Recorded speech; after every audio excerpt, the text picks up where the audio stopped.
president of the ONYXCON Foundation. Back for another live. Let's set these standards already. We know what we got to do up in here. Only my subscribers can holler. If you're a subscriber, hit the chat. Welcome. All right, so I was on live earlier, but that one was just probably not the best time to try to do it. So I'm back again, and I'm gonna finish up the topic I was talking about earlier. I was talking about the new. Well, I was talking about the new Star Trek show, but I was going to talk about another Star Trek show and a concept I have thanks to watching that show. Something I had a concept for a long time ago, and that I hope sees the light. I hope it actually gets made someday. Who knows? Maybe if enough of us fans keep saying we want something like that, it might happen. It might just happen. But basically, a lot of fans, or so-called fans of Star Trek, are not happy with the new Trek. They're not happy with anything after J.J. Abrams. It's like I've realized that from seeing what's happened with Star Trek, Starfleet Academy, the new show that's out right now on Paramount Plus and all that. And no, for the people who, I literally have had people say that because I've given anything about it to be a positive review, and I never said 100% positive. I've spoken on things I don't like about the show. I've spoken on things I think are not that big a deal, but they could be changed to make it better. And I've spoken on things that I thought were exceptional about the show. And I said, if they did those things more and upgraded that part of the show to be the standard of the show, it would be a really great concept and a hell of a show, I think.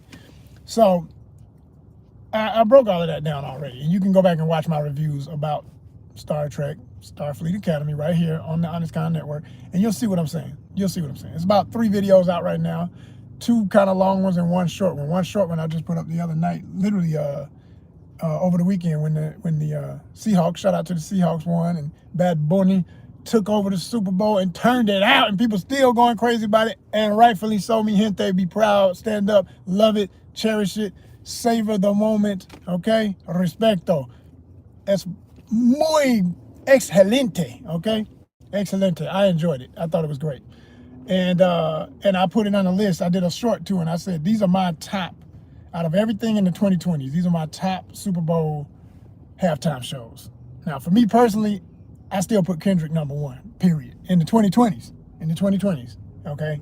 Because I had to be specific. I was thinking back to some ones when I was making my list that didn't even happen until, they were way back. They were in the teens. I said, wow, this is crazy. I didn't know, right? So I looked it up. Did my quick, AI search like we all do nowadays, because whether you want to use AI or not, you're using it, okay? And I even got a list of like every Super Bowl halftime performance since the very first Super Bowl. It blew my mind, because for one thing, shout out to Grambling State University. Do you know that Grambling State Tigers, HBCU, Historically Black College and University, was one of the first, was not just one of the first, was the first. They were at the first Super Bowl for the halftime. In the first Super Bowl halftimes, they did it real traditional. It used to be marching bands. They would have marching bands, and then they started bringing bands with singing performers, famous celebrity performers, okay? But college bands were a standard. Grambling State was the first ever at the very first Super Bowl. That blew my mind. I did not know that. I think it was 1967 or something like that. I said, what? I didn't know that. I mean, who would know it until you look it up? It's amazing, right? Then I saw that also within the first, I think, 5 Super Bowls, Grambling came back again, but also they added Florida A&M. So them Rattlers been doing their thing. Shout out to Florida A&M, another HBCU, legendary forever and a day. Florida A&M is the reason I wanted to be in the marching band in high school, literally. They used to have they still have a classic. I don't know if they have the exact same one, but they used to have a classic in Atlanta. They would come Florida A&M versus Tennessee State. Shout out to TSU too. Them 2 bands are the reason I joined the band when I was in high school. They the truth. They are the absolute truth. Shout out to both. So yeah, I did that, and did that because of that. I always like to acknowledge that and shout that out, because HBCU bands forever are just the pinnacle as far as marching bands in my book. There's nothing that can compete with the best of the best on that type of sound. When it comes to marching bands, they are the pinnacle, period. No question, no debate. Because everybody else who would try to debate it wouldn't have been matter because they all trying to imitate HBCUs. Like all over the world, you got people doing the moves. You got people trying to do the different drills. You got people doing the different tricks that folk been doing, drum major twirls and the flips and the splits and the dance routines and everything. You know what I'm saying? Hey, we set the standard. It is what it is. It is what it is. And then, later on, let enough years pass, people try to forget that we did all this stuff and try to pretend we didn't create everything that we did. It is what it is. That's Black history for you real quick. It don't ever stop over here. We don't just have a month. We have a 24/7, 365 type of vibe. You feel me? Shout out to the two giving that thumbs up. I appreciate you. Much love. So back on topic with my main topic, I was talking about Star Trek, right? And, it was, like I said, it was the night of the Super Bowl that I did this video that I was acknowledging a couple of comments that I get. I get all types of stuff, unfortunately, good and, ridiculous. But the ridiculous, I always tell, I don't know why these fools think they ever gonna you never get the light of the day. Only time I will show some of that stupid stuff is just to show examples of how stupid people can be. Just, can you believe this is the level of and you can't be basic stupid. You gotta still say something that sounds like you're thinking, but you're crazy. And I wanna make sure the world knows we need to keep an eye on you. And people like that, for real though. You know what I'm saying? So I'll sometimes let those slip through. But for the most part, none of that stuff sees the light of the day. Never. And it won't, because we're not here to push that kind of energy. It is an energy behind all that evil intent. And we're not going to push that. Not at all. So anyway, I was talking about the new Star Trek and comparing it is what I want to say. That I was going back and looking at Discovery, which I never saw all 5 seasons. I saw all of the first season, and I enjoyed it. I thought it was awesome. By the time I could get back to trying to catch up and stuff, so much had changed. I didn't know what the hell was going on. But I did want to watch it, and I still want to watch it. I'm gonna piece my way through it as I can, finding the best episodes, and just for myself, I just want to see the best of the best from Discovery. I always loved the concept. I always loved the ship. I always, of course, loved the crew. Shout out to the beautiful, ever gorgeous #1 on the call sheet. You know what I'm saying? She the reason for the season, and everybody else who was a part of the cast. Now, I know for some folks, I can remember when it first came out, I knew as soon as I see a Black woman who's literally taking the position of, it took her like seasons to ever get to a position of true power, but she was cast like and promoted like she would be the captain of the show in a sense. And in a sense, she was the captain of the stories. And that alone, I knew was going to send some folk into a frenzy. And sure as shit, I think to this day, that's a lot of reason why some of these people hate on the show. Because it wasn't just her. You had a lot of lady power in general on the show. You had her. You had, I'm forgetting the name of my actresses and all that right now. But anybody who watches the show knows who I'm talking about. But the lady who, the Asian lady, Legend, okay, who also played on the more recent, oh gosh, what's the numbers in that title? I tried to watch that too. I'm not even finished with that. It kind of disappointed me. The one where she's like kind of like an intergalactic mob boss, quite frankly, but she's tied to another dimension and a warlord that ran a whole planet and an empire and all this stuff. It was cool, and I mean visually off the damn chain, incredible. So much cool stuff in that show. But I wasn't feeling the story as much.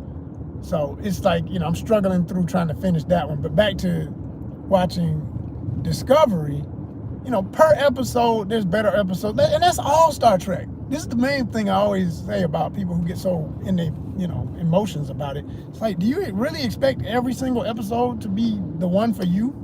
Like, the one I don't like is the one you'll love. The one you love is the one I'm like, really? That was the weakest one of the whole season. Human beings have their preferences. You know what I'm saying? We all got our preferences based on our experiences, our cultures, our identities, our everything. It's going to be what it be, And I'm just not, I don't like when people get so bent out of shape about it and start talking definitely like, everybody should think exactly what they think about it. And how could you see anything good about this and all that? Well, because it's been proven that the funny thing about all these people who say they hate stuff so much man, their opinions are as fickle as the wind blowing outside right now. It's 1 minute it don't seem like it's blowing, then it's a gush of air that's tossing leaves everywhere. And yeah, it was 70 degrees today, but tomorrow it might be 30. It's like that. It's really just like that. So I find it real amusing when people get so crazy, because here's what I know is going to happen with this show. Let them bring on anybody from previous Star Treks with a cameo, an official cameo, not a voiceover, because that's what they did in episode 5. They had the voice of Captain Sisko, okay? And that was awesome to even hear him at the end of the episode and all that. It was nostalgic. It was great to just hear him, right? But let them mess around and put him in an episode. Or let them mess around and have William Shatner step out, even if he's not playing Kirk, but be playing another character, and everybody knows it's him or what.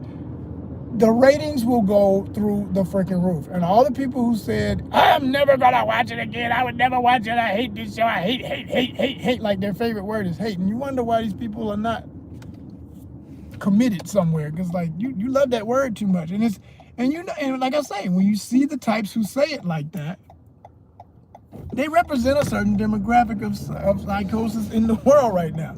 And they're mad, and they're always the ones yelling about what's woke and not misusing the word. Like I saw that they were attacking the sister who plays the half Klingon, half Jim Hadar character, which frankly is one of my favorite characters on the show. And I said she was my favorite. I mean, there's still other characters to be developed, so we'll see. But right now, she's definitely a lead for me.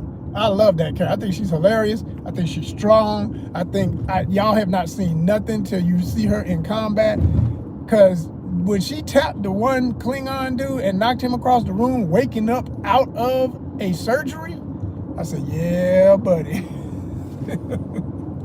Yeah, buddy. It's going to be one episode, because everybody gets their episode. You know what I mean? Everybody gets their episode if you're a main character in Star Trek. It's that tradition, and I don't think they're going to break it. They're already doing it. They're giving everybody an episode, so to speak, to kind of define their character and what they've been through and all that kind of stuff. So I'm thinking she's going to have an episode, and it's going to be some kind of battle. And like all these people, like they said they're not going to watch the show, but typical American audience, they can't miss a fight. They love a fight. They love the idea of a fight. You know? So they're going to see it. They are going to watch. I'm telling you, the ratings are going to go back up. And then even if they don't like the episode, they're going to watch it. They're going to watch it. Some of these people's channels are reliant upon literally that. Like, that's it. That's all they got is, you know, the next show that they can talk about, because they, you know, they live by that. Like I said, this is why we don't do that over here. I told y'all a long time ago. I don't claim to be no YouTube guru for getting monetized and things. Hell, I'm still working on my monetization. But I have a very risky personal mission. I didn't choose to do multi-niche just because I'm trying to prove something to YouTube. It's because of who I already am with what I do with ONYXCON. ONYXCON was always multi-niche. Even when it was a Comic-Con, it was always, every Comic-Con is multi-niche. There's more going on at Comic-Cons than comic books and people who make comic books sitting behind tables meeting their fans. You got the cosplayers, you got the movies, you got the TV shows, you got everything you can imagine that might relate in the smallest of ways to the largest of ways represented at the average Comic-Con, or what gets called a Comic-Con. Comic-Con is just a general term at this point in history. It doesn't just mean comics. So just like that didn't just mean comics, same thing goes for when I decided no longer doing an event, but doing multi-niche content. Yo, we cover a lot of bases. And like I always say, we're here for the art life. So if it's creative and it's popular arts, that's what we about, you know? So unlike some of these other channels that do their reviews of Star Trek and things, you know, they're super limited, because they talking that issue. I never watch it. I hate. Yeah, you will. What's your channel about? that's all they got. That's all they got, y'all. That's all they got. And then some of them, they're so dedicated to rage bait that they'll lose their audience the day they decide, man, I don't want to yell no more. I don't want to be mad. I'm growing up. Something happened in my life. I really don't care that much about the show right now. If you're going to do YouTube, man, it would behoove you. There's my word again. Y'all know I love that word if you've been here for a minute. It would behoove you, okay? The one thing about functional energy, Dysfunction still wants to be disciplined. It wants, something yearns to get right. It's like a child doing wrong because it was never told how to be the right way in life. And it keeps failing and everything. And why am I? And it's angrier and angrier, and it grows up to be an angry person. And the whole, the reason that happens is a person doesn't have no discipline. There's no functionality around them. You gotta have somebody to look up to give you the way that is a way that's guaranteed. It ain't got nothing to do with, it's subjective. It has nothing to do with certain perspectives on what's right and wrong. It's just results. It's actions and results. You see that certain actions lead to certain kind of results. You see that these types of actions lead to functional results versus these other ones lead to dysfunctional results. And it's the same way for those who understand what I'm talking about in business on those higher levels with these companies. They're weighing everything on risk management and saying, well, we don't give a damn that a bunch of fans are talking about they don't like the show and constantly mentioning the name of a show, or constantly telling other people, oh, you got to see how bad it is. Well, you just, thank you. Good. Yeah, go over there and see how bad it is. Please do that. Because ratings is ratings. Numbers are numbers to them. They don't care. It's just like here on YouTube. And I said this in my previous conversation about this. I said, yo, I don't tolerate trolls, but I know they still looking. And what I love is they're still looking. Because every second of your day that you spend, I can't stand this, I hate this, thank you. Thank you. Thank you. Because you're getting us one step closer to the 3,000 watch hours we need to start being able to get live money. When I'm live, you get super chats. You get super chats. You can get the market open up. You can sell merch and stuff through YouTube. You can do all that when you get to 3,000 watch hours. So thank you. Thank you for your time and your energy. Sitting there boiling and can't say nothing because we don't allow you to say nothing. And we won't. And when I do, even that is a test just to be sure. Oh yeah, damn, they're still there. The little goofies that always got something negative to say are still there. But when you're there, if you are THERE in life, you count towards it. That's what I've never understood that about people who say they're protesting something. If you truly are protesting something, I said truly, you don't participate. If you're truly against it, you're not in it. If you truly don't want nothing to do with it, you got nothing to do with it. You get it? If you're still there, well, I gotta see what they're doing because I gotta know who my enemy is and I see them as an enemy. They ain't no enemy, man. It's all in your head. They don't even, nobody online for the most, unless it's somebody I've met in real life, I don't know nobody on this thing. Less than probably, less than 1% of all my 2,500 and something, about to be 600, thank you so much. 2,600, I'm just gonna say it. 2,600, we about to be that. 2,600 people, of all those people, I got some legit people I've actually met. I got some legit people I will never meet, but they are legit because they genuinely like my content.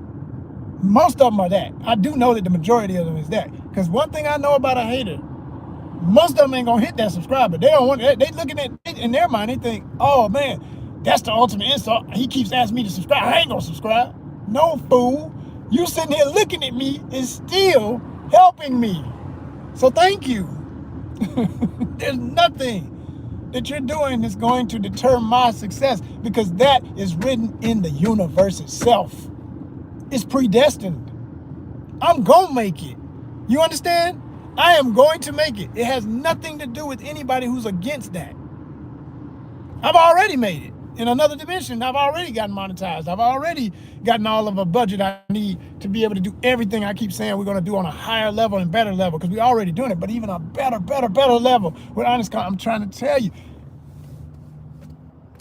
I'm telling you, it's guaranteed. It's got to happen, because I done put in the work, and I'm still putting in the work, and I just won't stop. I refuse. It's personal at this point. It's been personal shit. It's a goal to accomplish. It's a degree. I keep saying I could compare it to, walking that stage and getting your diploma. I got to graduate in YouTube. I ain't graduated. I want to get one of them silver plaques. I don't know when they start giving them. They got different color ones for different levels and stuff. But I think it's like 10,000 subs and then 100,000 or 50,000, 100,000, whatever. I want to get them plaques. I do. It's yeah. I want to get that. Sure, why not? Because then that's what I've learned too about numbers with that part of it is if you get enough. Yeah, you're still gonna have some people. You have some people. You got different levels of haterism. You got people who will subscribe just to sit there and brood in their own diarrhea every day and looking at you, wishing they were you, hating on everything that you're doing, and jealous of everything you're accomplishing and stuff. None of that is hurting the people you are mad at. And why are you mad at them? You don't even know them. I didn't like what you said. I don't like the fact that you're so sure of yourself. I'm not sure about anything, so I hate everybody who's sure of themselves. That's what it is. That's what it is. That's what that is. That is literally what that is. So, and I see that with people who, like I say, are such just like, extremists about their opinions and stuff on these shows. Guess what? You say you mad at CBS and Paramount for what they did with Star Trek? Well, guess you ain't mad enough. Because if you're really mad, you don't even have a TV. How about that? That's how you really... Everything now sucks. Because I saw somebody had that statement. They said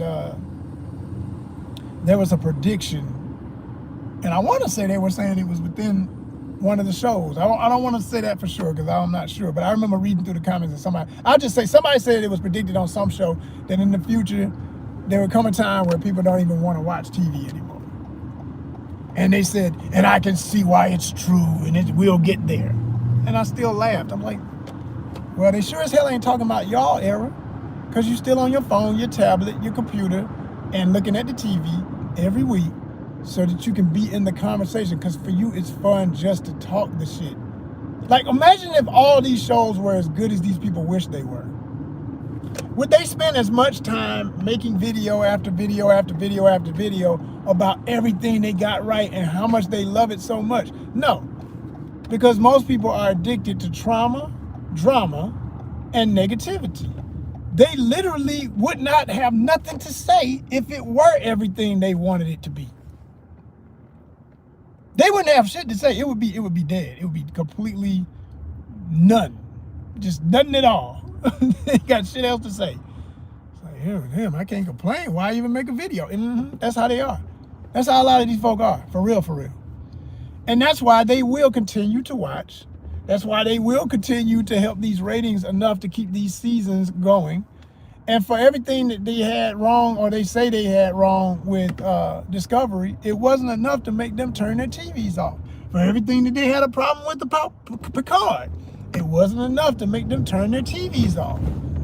Or get rid of their TVs, because if you're watching one and you get mad, you're going to go to another. You're going to get mad about another show. And you always got some, and especially if they are a YouTuber that literally built their whole channel off of hating on shows and movies. Damn. Like, is there anything you ever did like? Yo, for real, seriously. It's never gonna become, it's such a shallow, it's just a shallow pond. That's the bottom line. And it doesn't represent the whole. There are plenty of people who don't either have time nor ambition to start a YouTube channel to even say how much they like a certain show or what is right about it while other things are off, That's how it really is. So it's a little harder to watch it from that perspective. So anyway, getting to this, they had basically a reunion of Next Generation on the third season, which was the last season, unfortunately. Because I think that was where it should have started, quite frankly. If it had started with the momentum of the third season and had all of the best parts of the first and second season, it would have been amazing. It would have been amazing. And I think it would still be on. I think it would be reaching for 7 seasons by now, quite frankly, But that's my opinion. Because what I saw in the third season was phenomenal. And I really think Worf, in my opinion, was the strongest character on that show, and definitely one that I think deserves his own show. That's where I'm ultimately saying I think they should have a Worf show. And a lot of fans have said this for years. They've been saying Worf deserves to be a captain.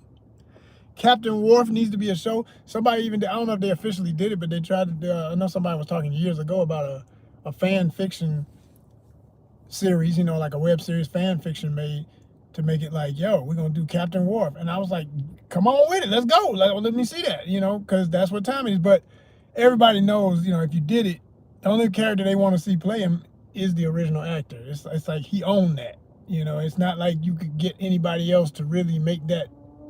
You could, but it would be like you be telling him, you know, before he was with Starfleet or something like that. I mean, you know, if you're trying to make it based on canon.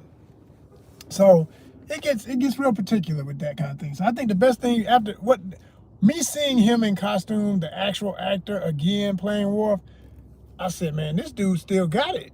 And he's in great shape. You know what I'm saying? He ain't got no pot belly. He's still straight up and down. He looks strong as hell and everything. This dude could be that dude. He could be that dude. He could run that show. I'm telling you, he could be the lead man on his own show, Worf. And it ain't got to be called Star Trek Worf. You know what I'm saying? If you want to add Captain Worf, that's an honor just to, you know, make sure he get his right. But the way they brought him in on this Picard thing is he's still a member of Starfleet, but he's acting as basically like a star bounty hunter. He goes and does reconnaissance missions and finds intel on all types of seedy characters across the universe that are doing different things to be against the progression of Starfleet. Okay. And so, you know, in doing so, he's got a lot of history. If you see how he came in, I'm not gonna give it away. I will try and avoid spoilers for this to say what I gotta say. But basically, like I said, he's kind of like a bounty hunter in Star Wars kind of energy, and comes in with that type of energy and looking that kind of badass with his weapon and everything. And he's also been on, like, he's like a Ronin samurai. That's the best way to describe it. It's a Ronin samurai because he's no longer in the service of his kingdom directly. You know, and like, you know, Ronin were like samurai without an emperor to report to. They were, you know, after wars and everything, roaming the lands, taking jobs, helping people, or causing, you know, madness, because that's how you got Yakuza, was different groups of samurai who used to be in military structure, having not having that structure anymore, creating their own structure in gangs. You know, and if you watch enough samurai movies, you know what I'm talking about. Old samurai movies like Akira Kurosawa films. You know, shout out to the legend, the man who made it the best of all. Okay, for all the, you know, Seven Samurai, all those films. Okay, you know, and so I really know he could hold that show and it would be watched. I think it would be one of the most watched shows in the history of Star Trek series. They just need to, like, see what they have. It's a gold mine. It's just waiting to happen. It's like if you did that show about, you know, making him, of course it couldn't only be about him, because there's other people involved, other characters involved with his story. But it'd be just like Picard. And that's why I say don't even say Captain. Give him the same honor you gave Picard. Like, his name is big enough as a character. You don't even have to say Captain, but make him a captain in the show. Like, start him off like where he was in Picard, still the same bounty hunter type character, and let him progress through all types of levels of things, just like the story of Boba Fett, okay, which I enjoyed that. A lot of people didn't like that, but I liked it by the end of it. I thought it was, started off slow, but boy, by the end, man, they had one of the greatest endings of any Star Wars show. You can say what you want, man. When the Mandalorian came out at near the end, and you got all these other characters, you got oh my gosh, what's my Wookiee character? Black Chrysanthemum. Oh my gosh, what? Like, all them cool ass characters, man, it made it so complete. So it could be the same type of story, not the same, but the same type of story, where you show him as Worf as you saw him in Picard, and he progresses to it because of his service in Picard and how they saw his heroism and everything. Starfleet wants to, and you know, give him the honor of, we're gonna upgrade your status. You're gonna be a captain now. We're gonna give you your own ship. And imagine a ship based on a Klingon bird of prey, but within Star Trek. I mean, like, mix it with. I mean, I have my own ideas for this. I've always had good ideas for ships and stuff, and cool ideas, and I can draw it out and everything. So this is what I see. This is what I see. You know, would be cool as hell, right? And just for fun, because of the beauty of what you can do with AI nowadays, I might just make that. If you made it this far in this live and you like everything I'm saying, right, about the potential of a Worf show, let me know. All I need, if I just got one person hype enough to say, man, I want to see it. I want to see your idea. I might develop it and just do an AI fan fiction, just like I do my style for Cyberpunk ATL, which is my fan fiction series that I have right here on the ONYXCON network. You can watch it. It's got its own playlist. Just look up Cyberpunk ATL. You'll see what I'm talking about. And if you're into Cyberpunk as a genre or into the game or games, the tabletop to the video game, trust me, you gonna love what I came up with. And it's still being developed. I'm like, I probably have another 10 episodes that I gotta get off my chest at some point. And I'm still working on them, actually. It's just between that and then also I have my own character, my original character, Brother Yams, that I announced that I want to bring that back and use AI technology and give y'all a story and embellish the story that's already been told. So yeah. I got a lot of stuff, but all I need is time and finances as usual. It's always about time and finances. That's the only thing in the way of the progress. But it's going to get made because I find a way out of no way every time and I make things. That's what us artists do. We improvise.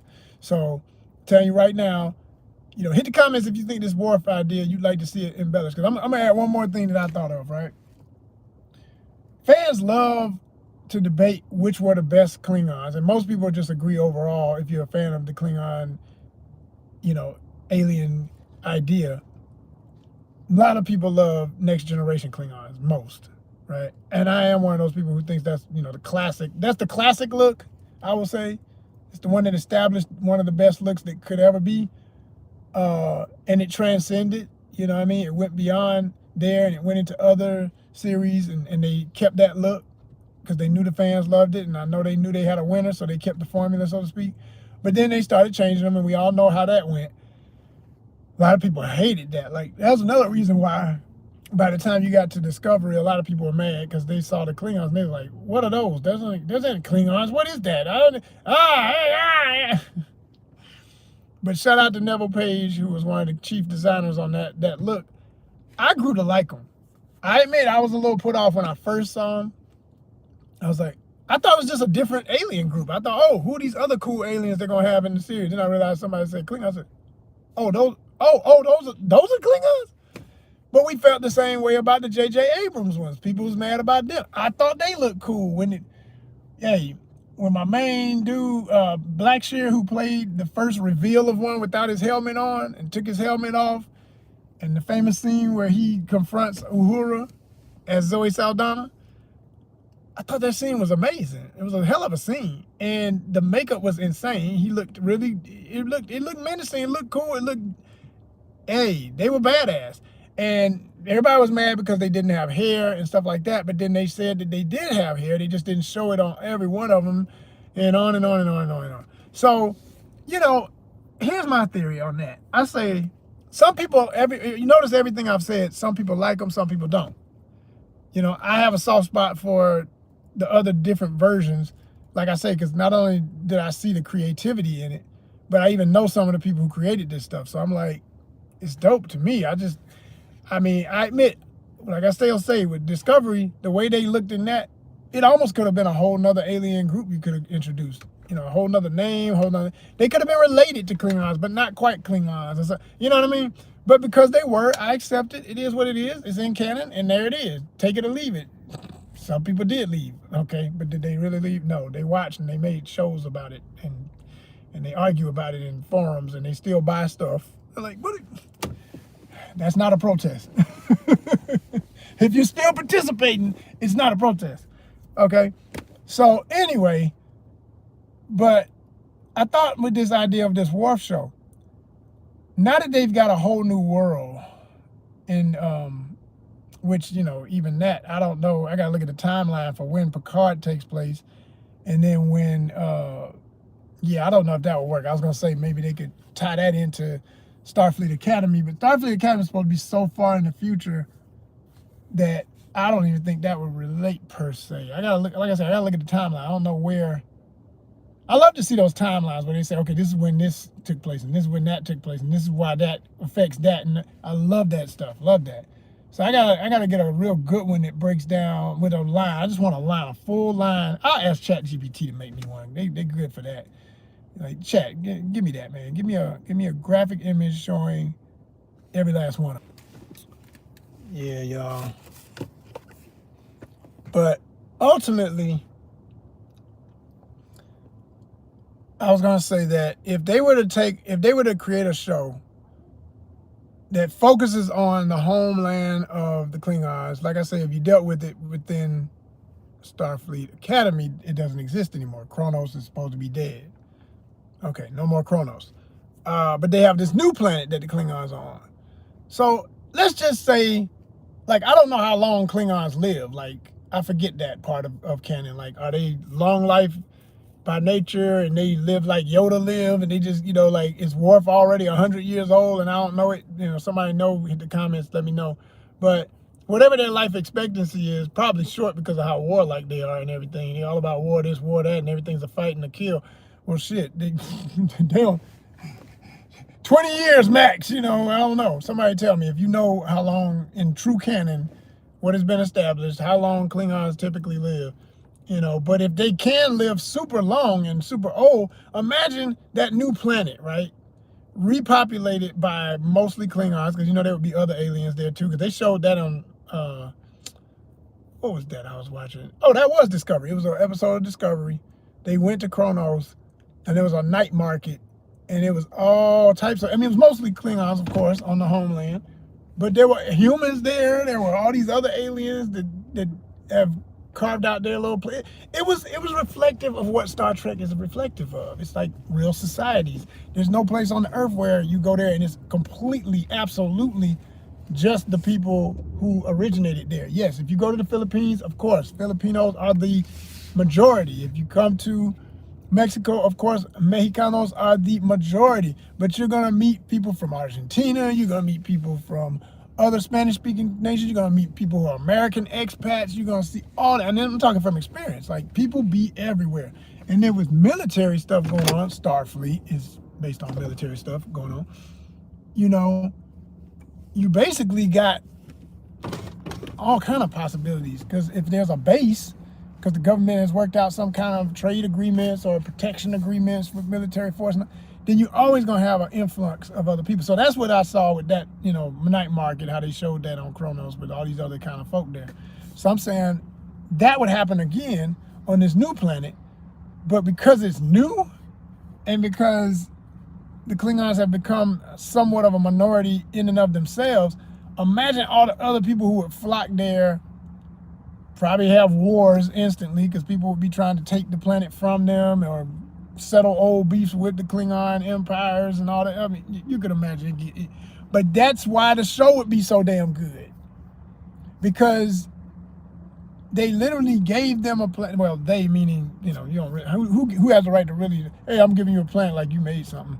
So even that is annoying, but it's realistic. It's realistic for, again, people get into nostalgia and forget that these things represent, these sci-fi elements represent pieces of actual nations and actual politics and stuff. So it's like when that happened, it's no different than somebody claiming a territory and saying they have the right to let somebody else come in and take that and whatever, like, and pretending like no one else was ever there. Like, imagine if somebody else was already there, but they just didn't have a way of even reading that life form to be there or something like that. And can you imagine the levels?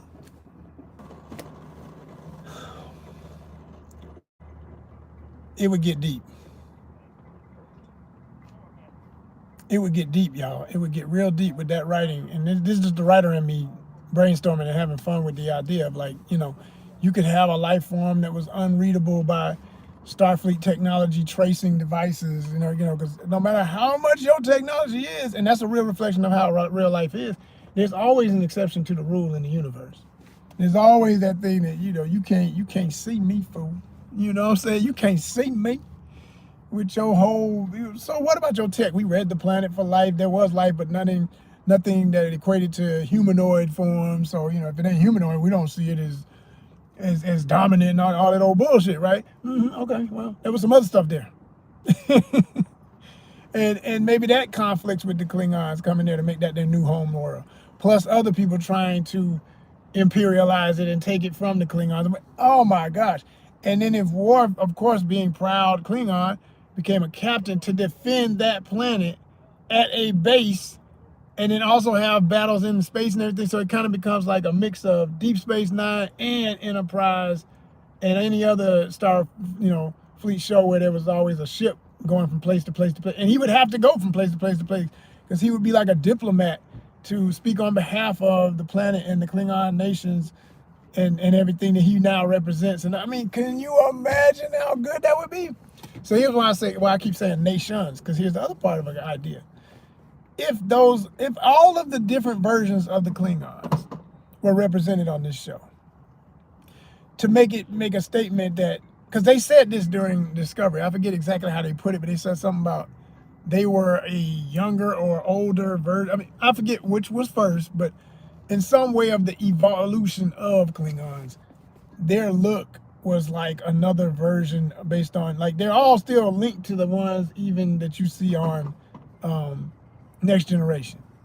But they look this way because of this. They had some fun with it. They did science fiction. They had fun writing some new stuff, right?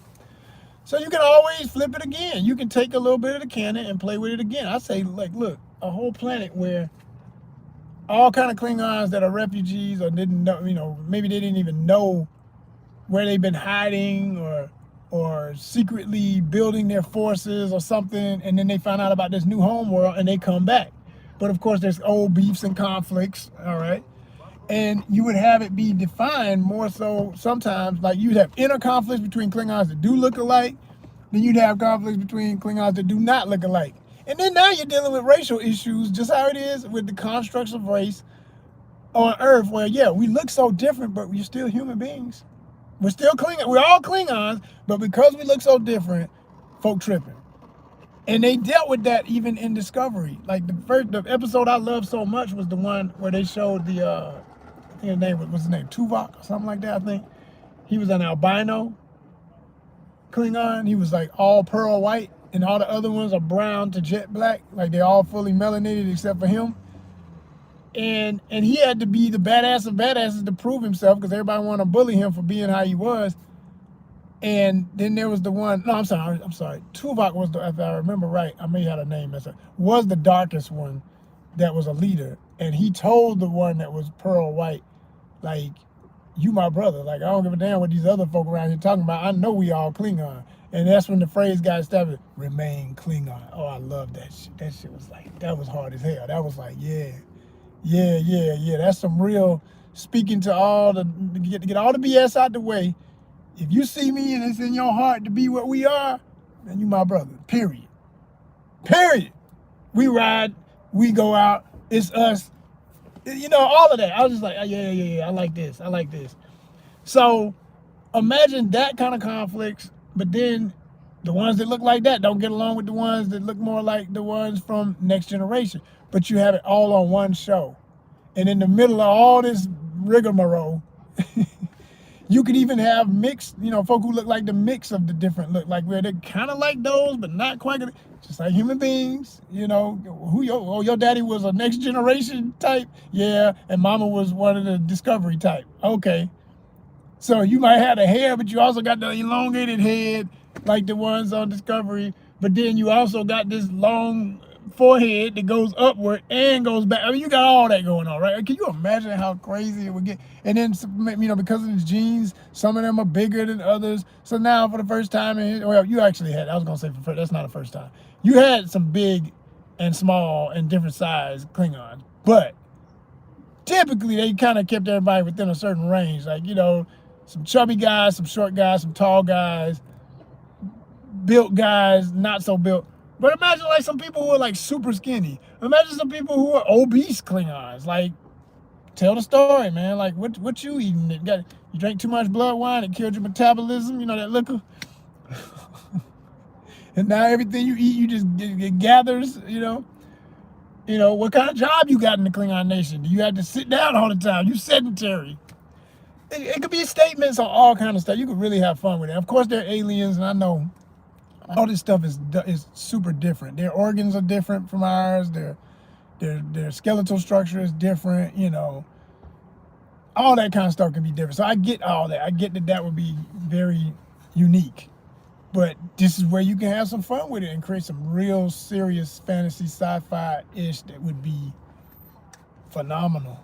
So, yeah, let me know what y'all think in the comments, man. I want to know what y'all think about that because I know it's a great idea. I might just, like I say, have some fun with it in AI and do a couple of images and put it out for fun because you never know. I mean, of course, great ideas you want to get paid for and everything, but I've learned when it comes to fan art, you always, if you're a fan, you're a fan.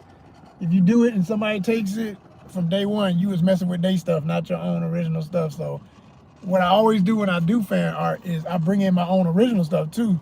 So that it's so original that if anybody would like, you know, take it, they can't, you know, then, you know, everybody who knows. And if you got to take it to court or something, I mean, that's a whole nother headache that I ain't trying to live like. I don't never want to have to go to court for nothing, you know? I got friends who deservingly never, unfortunately, I got friends who deservingly did get paid from suing bigger entities because they had the right to something. Like I got a buddy, he has a patent on a certain phrase that, hell, a major company took it and tried to use it for their comic books, but he already had it for his independent, lower budget company, but he spent the money on getting that patent. So guess what?